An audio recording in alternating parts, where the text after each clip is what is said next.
Tama po ito ang saro talaga sa mga objective kang TVSK Federation iyo nga ni na makatabang po sa satuyang mga jóvenes even po sa panahon ngunyan lalong-lalo na po ining na experience tang pandemic.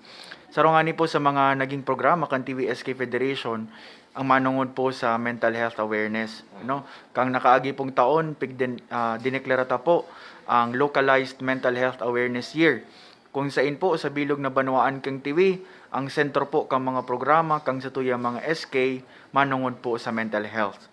Asin ang sarongani po sa nahamantang programa, iyo ngani po itong nagkaigwa kita ning orientation, ning seminar manungod sa mental health pero sa paagi po ning radyo. Daram tabaga bawal ang gathering.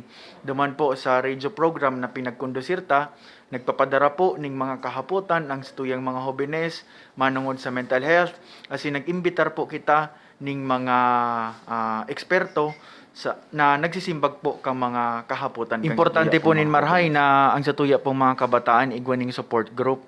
Ninulita kadakol po ang naka-experience ning depression, ning anxiety, lalong-lalo na po na limitado ang paghiro kang sa tuyang mga jóvenes sa ngunya na panahon ning pandemya asin na homeschooling, okay, modular ang sa tuya pong mga kabataan. Salamat po, asin Diyos marhay na aldaw sa gabi.